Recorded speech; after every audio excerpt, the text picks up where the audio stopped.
tuojau įteiksim Lenkijos Respublikos prezidento vardu medalius, kur bus atmintis, nes tiesą pasakius, taip, gal pasaulis sukurtas ir kartais negerai, kad ne visi sulaukia tokio gražaus jubiliejaus. 50 metų jūs patys žinot, kad pralekė kaip sapnas. Jau jūs vaikai, sakant, beveik jau sensta, anūkai auga, tai linkiu jums visiems sėkmės, ypač tos sveikatos, džiaugsmo iš artimųjų, džiaugsmo iš to, ką turit ir kad džiaugtutės tuo iš to, ką dar turėsit, nes žinokit, dar visas gyvenimas prieš jūs. 50 metų kartu, tai dar sekančių 50 metų, man atrodo, kad jums lengvai ateis, lengviau negu dabar, nes jau nereikės augyti vaikų. Taip, kad jums sėkmės, visada dar norisi palinkėti, kad tos geros pirmos nakties po 50 metų.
Graži šventė, 50 metų kartu gyventi, žinoma, kiekvienas supranta ir sako, kad 50 metų kartu tai praplaukė kaip viena diena, tačiau kiekviena šeima sulaukė, kiekviena pora sulaukė savo šeimos ir vaikų ir anūkų. 8 šiemet Punsko valsčioj poros, kurios šventė auksinį jubiliejų. Tikiuosi kitus metus dar daugiau turėti porų. Ir žinoma, lieka tik tais pasveikinti, palinkėti daug sveikatos, džiaugsmo, kantrybės, tos meilės neblėstančios, supratimo artimųjų. Na ir daug sėkmės, taip kad mes džiaugiamės, kad kasmet galim ir Lenkijos prezidento vardu įteikti medalius šitą progą. Na ir kiekvieną porą pasveikinti ir ją apkabinti nuoširdžiai.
prezidento vardu įteikiu šitą medalį su geriausiais sveikinimais ir linkėjau jums daug sėkmės ir sveikatos. Taip, kad visi pacientai, kurie pas jūs ateina. Pasveikiai išeina. Ačiū. Ponas Sigitai, ačiū jums labai už darbą visuomenį. Už tai, kad buvo labai geras mokyklos direktorius ir geras mano mokytojas ir geras rėmėjas man sunkiuose laikotarpiuose. Jo, jūs padedat. Lenkijos prezidentas geravo.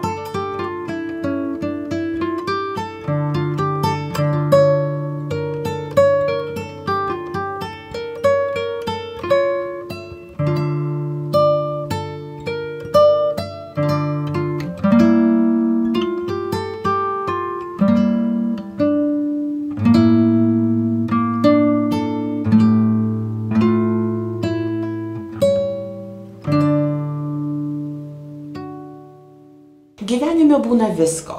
Ir džiaugsmo, ir liūdesio. Papasakokit, kas jums buvo laimingiausia gyvenime, bendrame gyvenime. Labai gal sunku pasakyti, kas buvo džiaugsmingiausia, bet tikrai tų akimirkų džiaugsmingų daug buvo. Gimė vaikai, išauginom juos, išleidom į pasaulį, vestuvės vaikų, tai tokių, reiškia, laimingų, džiaugsmingų visai nemažai buvo. Ką jūs, kaip buvęs ilgametis pedagogas, palinkėtumėt jaunoms šeimoms? Kaip joms gyventi, kad būtų šeimos darnios? Taip pat kiekvienas, man atrodo, turi savo receptus tam laimingam gyvenimui. Ir man atrodo, kad labai ir svarbus yra pasirinkimas.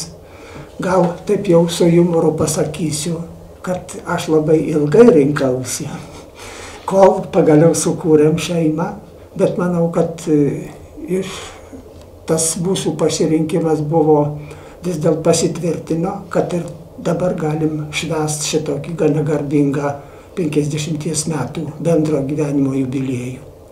Jeigu reiktų pasakyti, kas pasisekė, manau, kad iš mūsų dviejų dabar turim bendrą nuotrauką, esam 9. Tai lyg ir pagrindinis gyvenimas, šeimos gyvenimo tikslas, kad vis dėlto vaikai mūsų pasirinko savo tautybę, sukūrė lietuviškas šeimas ir augina lietuviškai savo vaikučius.